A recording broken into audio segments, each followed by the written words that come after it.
Este es El Paraguas, un podcast de literatura infantil y juvenil. Yo soy Zuli Pardo. Yo soy Marcela Escobar. Y yo soy Lina Rojas. Y estamos bajo este paraguas, que es un refugio de lecturas y discusiones literarias alrededor de lo que más nos gusta, hablar de lectura y libros para niños y jóvenes. Y estamos contentísimas de estar empezando una nueva temporada. Muchísimas gracias por enviarnos sus mensajes, por todo el apoyo que nos han dejado.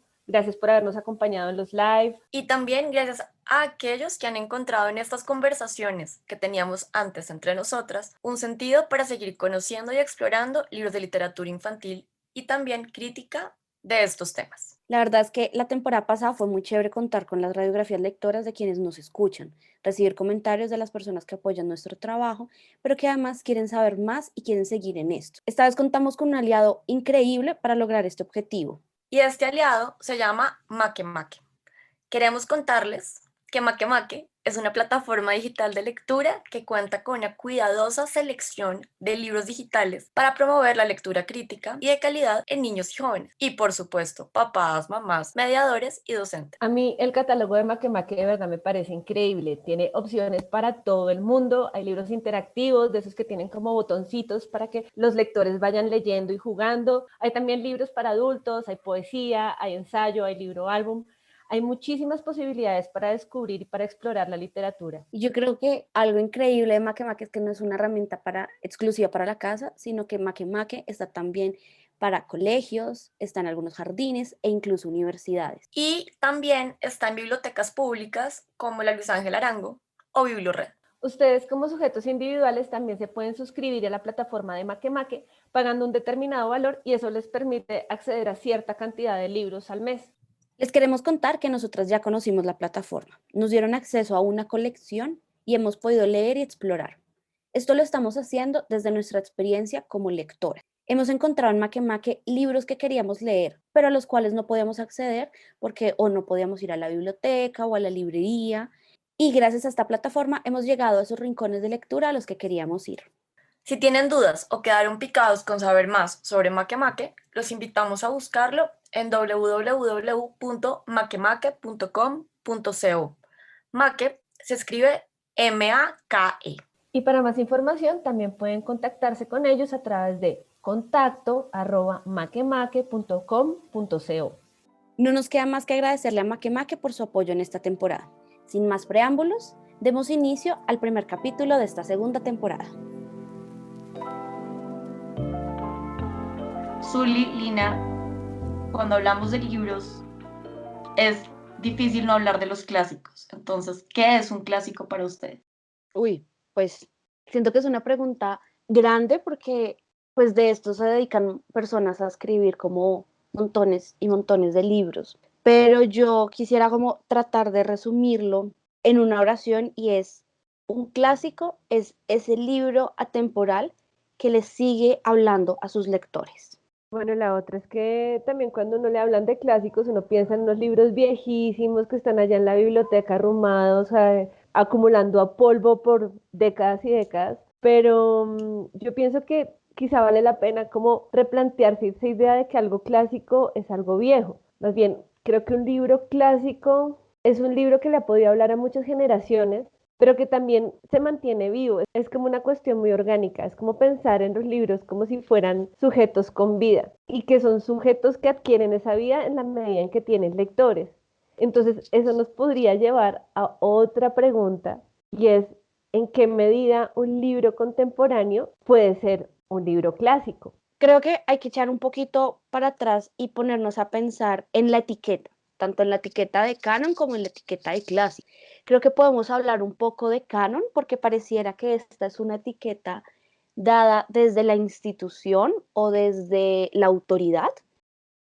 Y pues uno de las personas que ha escrito sobre canon es Harold Bloom, pero es un texto que no sé si ustedes están de acuerdo conmigo, espero que sí, que ya parece como caduco.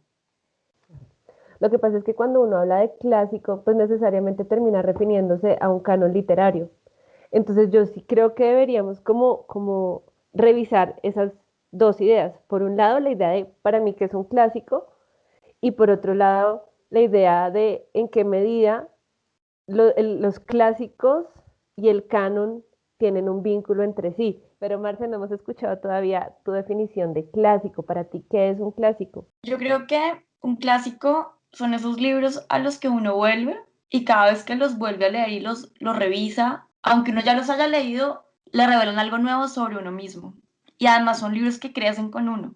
Yo sí creo que, por ejemplo, los libros de literatura infantil, los buenos libros de literatura infantil tienen esa característica que uno puede ser un libro para niños, no sé, Los Conquistadores o Donde viven los monstruos, que cuando uno vuelve a esos libros, después de mucho tiempo se revelan cosas así que uno dice, wow, esto no lo había visto. Entonces creo que eso le da una característica de clásico porque son esos libros que sobreviven el tiempo, generaciones, décadas, diferentes momentos, entre comillas, digamos, comerciales y de tendencias puntuales.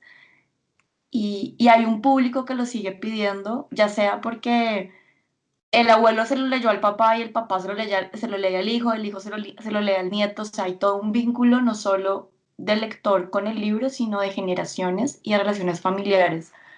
Yo quiero aquí citar una frase que menciona Cecilia Bayur. Para llegar a esa frase va a ser un pequeño paréntesis.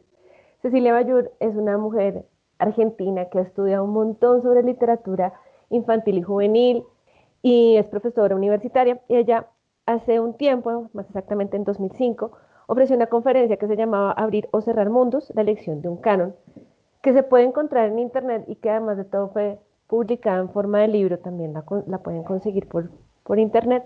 En esa conferencia cita a Italo Calvino un texto que se llama ¿Por qué leer a los clásicos? Y voy a citar lo que dice Bayur. Dice Calvino que un clásico es un libro que nunca termina de decir lo que tiene que decir. Y lo que para él distingue al clásico es tal vez solo un efecto de resonancia que vale tanto para una obra antigua como para una moderna, pero ya ubicada en una continuidad cultural.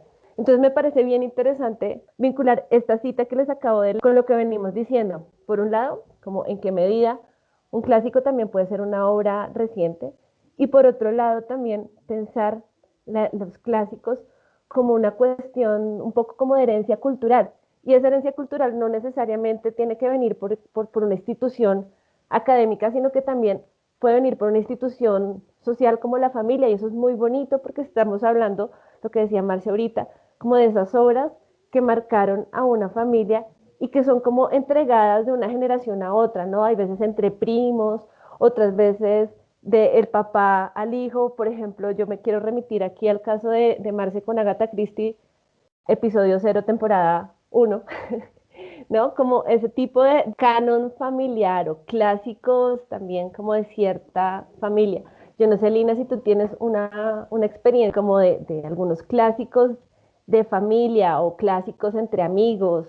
Entre amigos tengo montones, otras remitiéndonos al capítulo 0, pues yo les contaba que mi vida lectora tuvo un giro increíble con Internet, y es que Internet ha ayudado mucho a que uno comparta las lecturas y comparta esos títulos que uno cree que todo mundo debería leer, ¿no? Entonces, en mi adolescencia llegaron unos libros de Laura Gallego a Colombia y mi grupo de amigos y yo nos enloquecimos, y gracias a Internet pudimos acceder a muchos más títulos que si solo hubiésemos tenido acceso a una librería tradicional, que en ese momento pues no es que hubiera la oferta que hay hoy.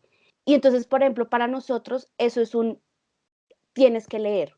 Y eso pareciera que fuese a veces el canon, ¿no? Y es ese listado de libros que uno tendría que leer, o al menos conocer a los autores y los títulos. Y no sé si eso a veces es como un poco restrictivo, ponernos en esa posición de tienes que conocer a Agatha Christie, pero pareciera como un listado y que uno va chuleando, ¿no? Como, listo, ya leí Homero, clic, ya leí a Madame Bovary, clic, ya leí El Quijote, clic, una lista de mercado. Y yo quisiera que tratásemos de pensar en las lecturas no como un deber que tenemos con alguien que propone estas listas, sino como una oportunidad para conocer autores que se relacionan conmigo como lector y que se relacionan entre ellos.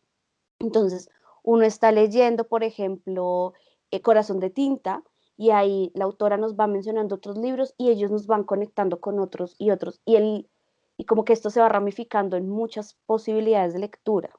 Y yo quiero conectar con eso que estás diciendo, Lina, una pregunta que tiene Harold Bloom al principio de su primer capítulo del libro, donde él dice, ¿qué debe leer el individuo que todavía desea leer en este momento de la historia? Y yo creo que esa idea de que todavía desea leer se conecta con lo que estás diciendo, con esa idea de el deber versus el placer, el querer, el tener la curiosidad, el tener la intención. Y a veces yo creo que hay mucha gente que en realidad no lee porque no sabe qué le gusta, porque le hace falta tener quizás estas listas o quizás la posibilidad de tener un librero o un amigo lector o alguien o algún familiar que lo acompañe en este proceso de exploración y descubrimiento que va más allá de un clásico. ¿Cómo llegamos a Shakespeare? ¿Cómo llegamos al Quijote? Y yo sí creo que hay unos libros de iniciación que pues para nosotros creo que ustedes están de acuerdo conmigo, como diría Lina, quizás pues para mí son la literatura infantil y la literatura juvenil, en donde a partir de muchos libros se van mencionando ciertos autores u obras a las que uno va a ir llegando poco a poco y quizás cuando uno ya está listo como lector, uno no puede arrancar a los, no sé, a los 15 años leyendo El Quijote sin un buen acompañante.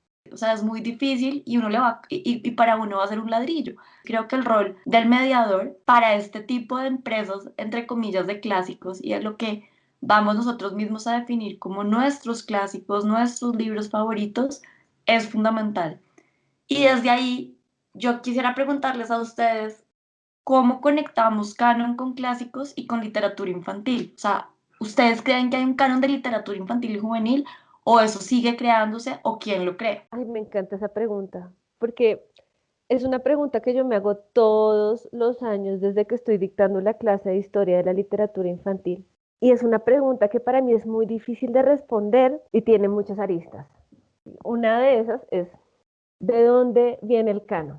¿Sí? Y en qué medida, además de todo, nosotros, América Latina, particularmente Colombia, podemos aportar un canon de la literatura infantil. Y una vez más me devuelvo a la conferencia de Cecilia Bayud, que ella precisamente también se pregunta sobre hasta qué punto podemos hablar y hasta qué punto podemos aportar a un canon de la literatura infantil y juvenil desde América Latina. Y eso depende de un montón de cosas, ¿no? Por un lado, creo que tiene que ver el hecho de que los orígenes de la literatura infantil occidental no están en América Latina, sino que están en Europa. Entonces eso ya nos hace tener como una mirada alrededor de esas primeras obras y de cómo esas primeras obras terminaron de alguna manera permeando las obras que creamos aquí en América Latina, ¿sí? Pero hay otra cuestión que, bueno, aquí me estoy saltando siglos y siglos como si nada, y es que también en América Latina empezamos a encontrar voces propias, ¿no? Y empezamos a jugar con esa herencia literaria europea que pensábamos que era la única. Ahora bien, ¿hasta qué punto nosotros podemos en América Latina decir esta obra es tan buena que merece estar en el canon literario? Creo que con la literatura, digamos la literatura comillas para adultos, más o menos se pueden conseguir esas cosas, ¿sí? Se puede conseguir que la voz de América Latina entre en un canon literario universal. Pienso, bueno, hay tantos autores, en este momento se me vienen puros varones a la mente, pero Borges, Cortázar, Gabriel García Márquez, por favor, una voz femenina, chicas, ayúdenme a pensar. Es que Gabriela Mistral, escasean. no sé. Bueno, Gabriela Mistral, es que, bueno, ese es otro problema del canon, y es que el canon Pizarro es extremadamente patriarcal. Ujú. Y Harold Bloom, cuando uno coge el libro de Harold Bloom, uno solo ve hombres, básicamente. Para más Entonces, hombres blancos, ¿no? bueno, además, ¿no? Pero pensando en mujeres latinoamericanas, pues Marce mencionaba a Pizarnik, em, está, por ejemplo, Gabriela Mistral, oye, curiosamente, poetas, ¿no? Clarice Ujú. Lispector también. Otra poeta, Entonces, listo, digamos que en la literatura universal, comillas, para adultos, más o menos América Latina se ha logrado hacer a un lugar, ¿sí? Pero ¿qué pasa con la literatura infantil y juvenil? No es que no haya llegado a un nivel de madurez. Yo pienso que hay muchos aportes de América Latina y yo pienso que particularmente desde la oralidad que pueden hacerse un lugar en el canon literario universal, Pero lo que pasa es que si las grandes editoriales no traducen las cosas que se producen acá, pues no van a salir, ¿sí? No las van a conocer en otros sitios y quienes avalan el canon, digamos las instituciones o las academias europeas, eh, pues no le van a dar su lugar. Y estoy pensando particularmente en los premios Nobel, por decir algo. O sea, uno se pone a pensar en los grandes premios de literatura, pero pensemos en grandes premios de literatura infantil y juvenil. ¿Quiénes los dan? Ivy, ¿dónde está Ivy? En En Suiza, Europa, sí. La medalla Caldecott, mm, en Reino Unido. Pero ahí, Ragazzi, ¿sí? ¿Cuáles son nuestros premios, marica? ¿Quién nos avala a nosotros en América Latina? Si volvemos a lo que decía Lina hace un rato sobre las listas, como esas listas de cierta manera se terminan volviendo como parte de un canon y como las instituciones, además, las instituciones mediadoras de lectura, entiéndase academia, escuela, entiéndase editoriales, entiéndase universidades, en qué medida esas academias terminan proponiendo un canon, fortaleciendo un canon, repitiendo un canon. En este momento tenemos también dos cosas que generan más conflicto y más caos con esta conversación. Y por un lado es el boom que tenemos de publicaciones de libros de literatura infantil y juvenil, y adicionalmente el plan lector, donde los ministerios de educación dan lineamientos de ciertos temas que hay que leer a ciertas edades, con unas preguntas y con unas cartillas que acompañan esos procesos de lectura desde un lugar de pedagogía y de comprensión. ¿Y dónde queda el lector? Y no hemos hablado del lector. Y yo creo que dentro de lo que tú decías de Cecilia en su conferencia que daba, la cito, ella dice, un canon, el nuestro, el de los niños, se va conformando a medida que nos vamos haciendo lectores. Entonces yo creo que al final, más allá de todo lo que leamos, nosotros tenemos que escoger en esa inmensidad de libros que es infinita, que sigue. yo quiero ahí citar a Kimberly Reynolds con este texto que ella tiene sobre Introducción a la literatura infantil, que aún no está traducido al español. Alguien, por favor, que lo traduzca. Y esto quizás es algo que de pronto no hemos hablado o lo hemos mencionado, pero no explícitamente, y es que la etiqueta de literatura infantil, contrario a otras etiquetas literarias, se da desde el lector y no desde el creador. Me explico. La literatura feminista suele escribirse, y bueno, y debería siempre escribirse por mujeres. La literatura queer por personas de la comunidad LGBTIQ+, y así sucesivamente. Pero por el contrario, la literatura infantil no la escriben niños usualmente, sino que la escriben adultos, pero son los niños quienes es el lector, y ese lector también a veces es un editor o un promotor de lectura, pero son los niños quienes terminan apropiándose un poco por esos temas. Hay libros que cuando se publicaron no tenían estas etiquetas, por ejemplo, algunos títulos de Jonathan Swift, por ejemplo, no eran títulos pensados desde su concepción para niños, para entretenerlos, distraerlos o demás, sino que eran títulos que contaban historias de Gulliver. Pero los niños en el siglo XIX se apropiaron de esos espacios de la biblioteca, ahora es un clásico para los niños. Entonces, creo que ahí es donde empieza una de las cuestiones más interesantes de este espacio, de este espectro de la literatura, y es que aquí nos enunciamos desde el lector. Yo quiero vincular eso que estás diciendo con otra cosa que también lo menciona Bloom, pero pues más allá de Bloom, es que cuando uno empieza a identificar sus autores favoritos, pues es difícil no querer saber qué leían los autores que uno está leyendo. Por ejemplo, a mí me encanta Cortázar y yo sé que Cortázar cuando era chiquito leía estos clásicos ingleses, entonces uno también empieza a llegar a estas otras lecturas por estos autores que a uno lo fascinan. Entonces también este camino no es un camino en solitario de este lector que empieza a descubrir esos universos, sino que entre uno más lee, las mismas referencias de los autores se vuelven un punto de partida para seguir ampliando esta diversidad de obras. Otro ejemplo es Borges, que además en sus obras está todo el tiempo conversando con otros autores. Entonces ahí es como cuando uno tiene que aprender a tomar como distancia y decir, bueno, de todo esto que hay, ¿qué voy a leer yo y qué me interesa? Voy a tratar de hacer aquí como un pequeño resumen de esta conversación, que es una de esas conversaciones que no tienen fin. Por un lado, dijimos que un clásico son esos libros que uno puede visitar muchas veces y que siempre le dicen algo distinto. Hablamos sobre el canon literario y estuvimos pensando cómo ese canon está compuesto por esos clásicos, pero que además de todo un canon, en cierta medida es como una lista de libros que son sugeridos o en otros casos impuestos por determinadas instituciones. Y esas instituciones pueden ser, por ejemplo, la academia, y por academia entendemos entonces la universidad, la escuela, también hablamos que pueden ser las editoriales en la medida en la que puedan traducir una obra o difundirla o descatalogarla también. También hablamos sobre los planes lectores, que son como una cuestión muy particular de la literatura infantil y juvenil. Y cuando hablamos de plan lector estamos pensando de esa serie de libros que una editorial elige para proponer su lectura en escuelas, en colegios. También hablamos de cómo ese canon también puede estar mediado, o esos clásicos también pueden estar mediados por otro tipo de instituciones que pueden ser, por ejemplo, instituciones familiares o sociales, como mi grupo de amigos, como mi comunidad de lectores en internet, o mi comunidad de lectores en la biblioteca o en el club literario. ¿Qué más? ¿Qué se me quedó por fuera? El rol del lector.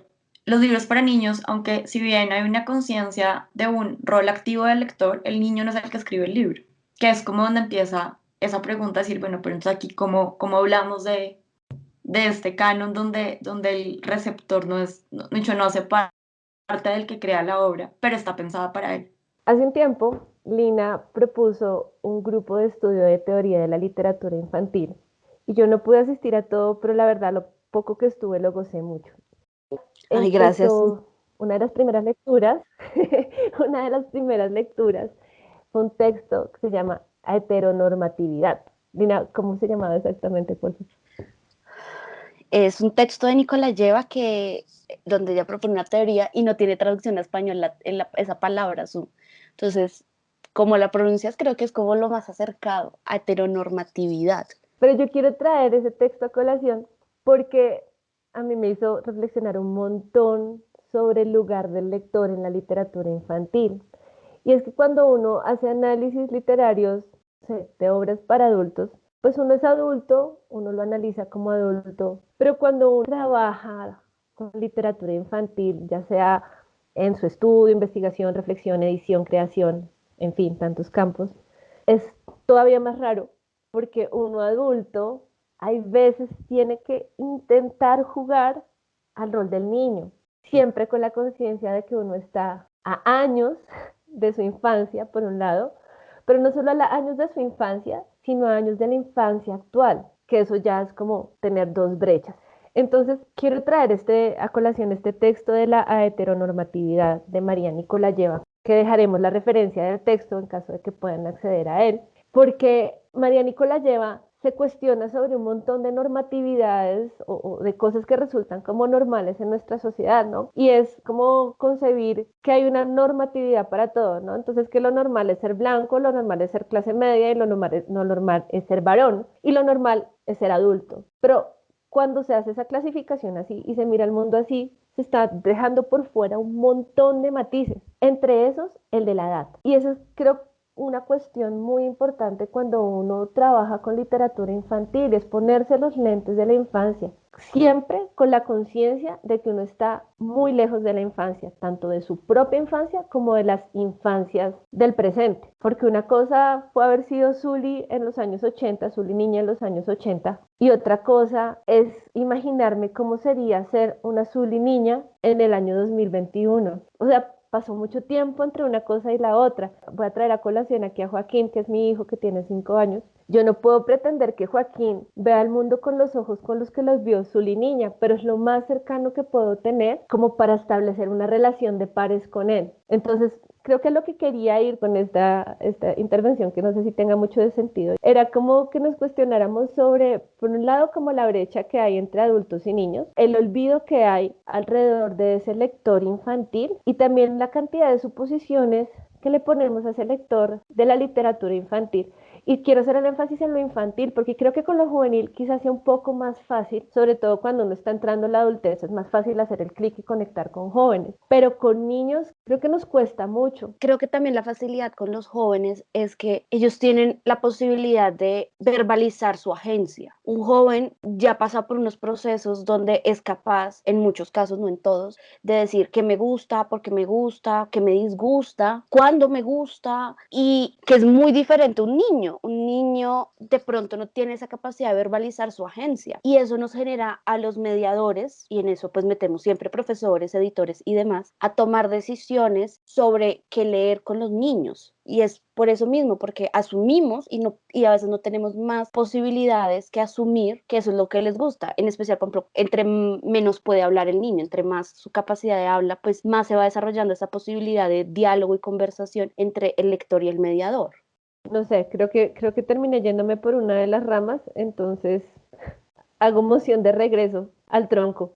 Ok, entonces yo creo que cuando hablamos de canon y de clásicos, aterrizarlo desde quizás como desde dos lugares. Por un lado, reconocer que sí hay una lista de libros clásicos que quizás podamos leer algún día, o sea, como al menos tener el sueño de hacerlo, si nos interesa y nos parece como algo que nos llama la atención, no es que toque, es si de verdad resuena con nosotros. Y en estos clásicos, yo sí quisiera, y estoy de acuerdo además con algo que dice Bloom cuando Bloom habla de Shakespeare. Voy a citarlo, pues porque me parece maravilloso. Él dice, Shakespeare no nos hará mejores, ni tampoco peores, pero puede que nos enseñe a oírnos cuando hablamos con nosotros mismos. Porque él habla de que la lectura y de que los buenos libros están relacionados con dos cosas que hemos como mencionado, pero no hemos conectado todavía, y es la relación está puesta en la experiencia que se genera a través de la lectura en este caso, pero pues también hay canon de arte, de música, pues como de las otras artes, donde también tenemos experiencias que además tienen un valor estético. Entonces aquí realmente el corazón de esas experiencias de lectura o de esas experiencias cuando estamos en contacto con el arte van más allá de una utilidad y tienen que ver con una conexión estética donde la audiencia se da la oportunidad a través de estas experiencias de transformarse, y esa transformación es tan profunda que le permite ya sea hacerse preguntas sobre sí misma o cambiar o ser otro, o sea, o salir perturbado o incómodo. Y eso es súper importante, no todos los libros son bonitos, no todos los libros terminan con un final feliz. Queremos también hablar de los bestsellers, de esos libros que en su momento fueron lo máximo, todo el mundo tenía que leer, no sé, estoy pensando en un Julio Verne en su momento, que en este momento es un clásico, hasta Harry Potter, que lo siguen reimprimiendo casi que después de 20 años. Entonces, bueno, ustedes qué hablan, qué dicen, qué creen, cuál es su sentir con los bestsellers y cuál es su experiencia con estos libros. Yo quiero empezar desde la perspectiva editorial y es que tú mencionabas que se siguen reimprimiendo. Em, Imaginémonos por un segundo si todas las editoriales del mundo continuaran editando todo su catálogo, desde el primer libro hasta el último. Quizás eso nos suena fácil cuando es una editorial pequeña con pocos títulos, pero cuando una editorial supera los cientos, e incluso en el caso de editoriales como Penguin Classics en Reino Unido, que llega a los miles de libros, es imposible seguir reimprimiendo. Entonces, las reimpresiones se hacen a través de ventas. Si yo vendo, pues sigo imprimiendo porque me funciona para el negocio. Que un libro se mantenga en las librerías y se mantenga imprimiendo significa que los lectores lo están leyendo o al menos lo están comprando. Entonces, eso hace que, por ejemplo, libros como El Gurfalo, que ya tiene 20 y tantos años, que es un libro álbum de Julia Donaldson, pues los niños lo sigan leyendo porque se sigue imprimiendo. Y pues porque los papás ya, o sea, los niños que nacieron con este libro ya se están convirtiendo en papás y quieren que los niños lean este libro. Y luego están estos bestsellers tipo, pues lo que decíamos, Harry Potter, los Juegos del Hambre, que les hablaron a una generación, vendieron un montón, siguen circulando, pero entonces ahora hay que preguntarse, ¿será que van a pasar la prueba del tiempo y pasar a esta siguiente generación de lectores? Van a los niños, o sea, los jóvenes que hoy están entrando en los 11 años, que es la edad a la que Harry Potter le apuntó hace 10 años, van a seguir sintiéndose identificados con estos personajes, van a poder seguir teniendo la oportunidad que tuvieron la generación anterior de crecer con la lectura, leer el primer libro, el segundo y llegar hasta el séptimo en su tardía adultez, como que hay que preguntarnos si van a pasar esa prueba del tiempo. Ya vimos que esta primera generación, que fueron los que tenían 11 años hasta que llegaron a los veintitantos, dijo sí, y ahora estamos en un punto donde, bueno, Harry Potter, ¿qué va a pasar? Y creo que esa es una de las cosas que toman tiempo de ver, pero definitivamente hoy si uno quiere leer literatura para niños y jóvenes, pues va a tener que pasar por Harry Potter en algún momento por simple curiosidad.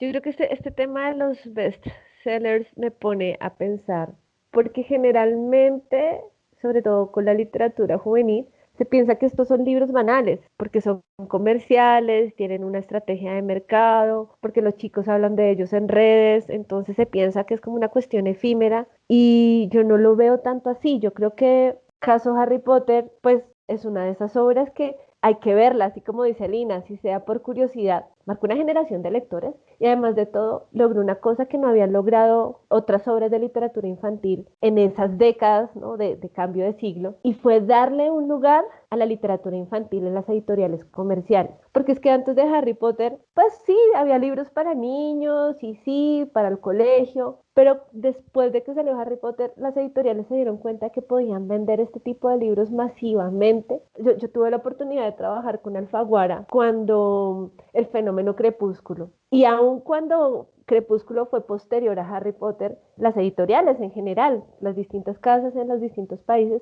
no le tenían mucha fe a esta saga en español. Como, bueno, sí, Harry Potter vendió, pero quién sabe si Crepúsculo lo logre. Me acuerdo que tuvimos que hacer muchas reimpresiones muy seguidas porque se pensaba que se iba a vender un tiraje chiquitico, se imprimía el tiraje chiquitico y luego se acababa rapidísimo, entonces tocaba volver a imprimir, como que si hubieran creído desde el principio habrían impreso, no sé, 5.000 ejemplares, que igual hubieran quedado cortos, 10.000 ejemplares. Creo que alrededor de los bestsellers hay que revisarlos con cuidado, no pasarlos por alto, porque sí estoy segura que muchos de estos libros que nos parecen paupérrimos, puede que dentro de unos 20, 30 años se hayan convertido en clásicos, nos gusten o no. Entonces voy a traer a colación con Moretti, el tipo es como teórico literario, y el tipo también hace una reflexión sobre la cantidad abrumadora de libros, de obras que se han publicado a lo largo de la historia.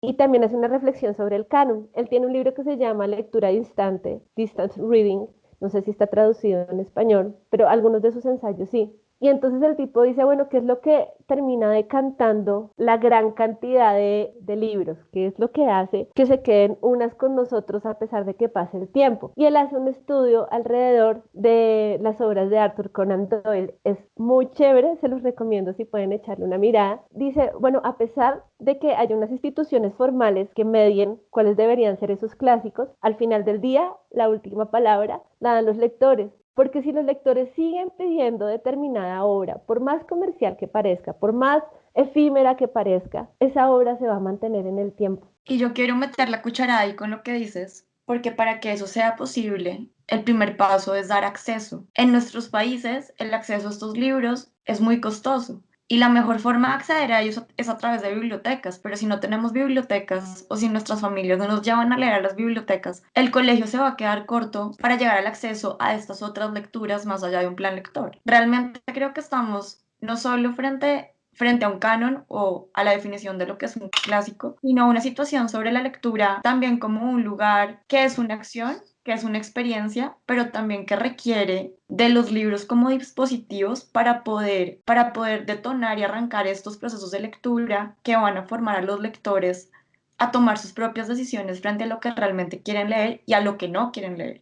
Incluso en un plan lector poderle decir al profesor, es que a mí no me gustó este libro, y tener el argumento de decir por qué no le gustó o por qué no está de acuerdo. Porque al final lo que estos libros también nos están dando son puntos de vista para poder asentar nuestro punto de vista, nuestras preguntas y al final del día pues cuestionar el mundo. No sé ustedes qué piensan. Eso que dices es esencial y creo que es algo que tienen que tener presente quienes trabajan en bibliotecas, en especial bibliotecas públicas, en el momento de selección y compra de libros nuevos. Y es que a veces uno va a la biblioteca y encuentra libros buenísimos, pero a veces se quedan cojas el número de ejemplares que tienen de libros que los lectores quieren leer. Como que ese tipo de cuestiones hay que tenerlas presentes, y los bibliotecólogos son expertos en conocer, o sea, es decir, en saber cómo hacer eso, pero a veces las políticas no les permitiría, o sea, no, pareciera que los restringen en el momento de seleccionar, que con cuidado y cariño uno va encontrando joyas literarias que pueden pasar a la posteridad en diferentes generaciones. Sí, y yo creo que ya con lo que hemos hablado hoy, con lo que hemos como ido tejiendo de clásicos y de canon y de lectores, yo quisiera cerrar desde mi experiencia pensando en que nuestro rol como lectores y también como mediadores es también pensar de qué forma podemos ofrecerles a estas otras personas que nos acompañan, y esto incluye a nuestros papás, o sea, papás, mamás, abuelos, primos, amigos, chiquitos, grandes, esas experiencias y estas historias que son nuestras, o sea, como esos clásicos y ese canon personal que uno puede tener sin pensarlo así, sino como pensándolo desde esos lugares y esos libros favoritos que han hecho que nuestra vida tenga un poquito de más sentido, o que sea increíble, o que nos ha desarrollado como esa sensibilidad estética para que otros también tengan y puedan vivir esas otras experiencias que sabemos que podemos compartir con ellos. Y desde este lugar mantener viva esta conversación, porque si yo no creo que haya un canon, yo creo que es un canon que todo el tiempo se está alimentando, se está transformando y se está cuestionando y nos cuestiona. Pues Marce, yo sé que es momento de cerrar, pero yo sí quiero conversar esto con ustedes. Y es que, juepucha, cada vez que yo tengo que empezar un año de clases, un semestre, yo me quiebro la cabeza tratando de pensar cuáles son esos libros que yo les quiero mostrar a mis estudiantes. Porque tengo solamente 6 meses para elegir poquiticos libros de la historia de la literatura infantil. Yo quiero abrirles el panorama, yo quiero que ellos salgan animados, inspirados, picados, entusiasmados con la literatura infantil, pero para mí es muy difícil restringir el universo de la historia de la literatura infantil a un puñado de libros que con los dedos de una mano. Entonces, yo no sé si esto, ya volviendo otra vez al podcast, eh, sí existe un canon personal de la literatura infantil, y me parece sano y me parece bello que cada uno lo tenga, pero cuando uno está estudiando una rama de la literatura, como lo es la literatura infantil y juvenil, yo sí creo que hay ciertos libros que vale la pena leer. Por un lado, sí, para ampliar el mundo, para conocer de qué estoy hablando. Era como lo que nos decía Janet Chaparro en el último capítulo de la primera temporada. Como hay ciertas obras que es importante que leas para que establezcas una serie de criterios y después puedas valorar con unos parámetros más fuertes las cosas que te llegan a tu vida. Pues eso. Coincido contigo, Su. Lo interesante del canon personal es que es voluble, y es tan voluble como nuestro crecimiento como lectores. Y en la medida en la que entre más leemos, más críticos nos volvemos con nuestras propias lecturas, y entran y salen libros. Y a veces sale un libro y puede volver a entrar en unos años. Creo que eso es una de las cosas más interesantes del canon personal, y es que acercarnos con ojo crítico nos invita a reflexionar sobre nuestras lecturas pasadas y nuestras lecturas futuras. El músculo de la lectura es como cualquier músculo de gimnasio: entre más se use, pues más afilado va a ser, mejor va a funcionar. Entonces, lo chévere de las listas, y en eso sí, como que, pues en este momento toca rescatar las listas del norte global, las listas de Ivy, las Caldecott, las de los autores del Hans Christian Andersen y así. Leer eso, acercarnos a eso, incluso leer las listas, Funda Lectura y las que sacan también otros premios en Latinoamérica, lo que nos hace a los lectores es acelerar un poco el proceso de meto esto o no meto esto dentro de mi canon personal, que finalmente va a ser un canon extremadamente limitado, porque todos los días se producen obras de literatura infantil y juvenil, y ni hablar de las lecturas para adultos, ¿no? Entonces llega un momento donde uno realmente tiene que aceptar, y esto, gracias Borges por enseñárnoslo, que pues no vamos a poder leerlo todo en esta vida, y que no vamos a poder acceder a todas las lecturas que tenemos. Bueno, ya estuvimos hoy, como decimos aquí popularmente, echando globos, botando muchas ideas alrededor de los clásicos, del canon literario, del canon personal, del lugar de los mediadores en la construcción del canon y sobre todo, o muy especialmente, el lugar de los lectores. Entonces, esta es una invitación para que nos acompañen en los próximos capítulos. El eje temático de esta nueva temporada van a ser los clásicos literarios, nuestros clásicos, algunos de nuestros clásicos, y lo que queremos hacer un poco es unir esto que hablamos sobre la institucionalidad del canon literario y vincularlo con nuestras propias experiencias literarias y con nuestros cánones personales.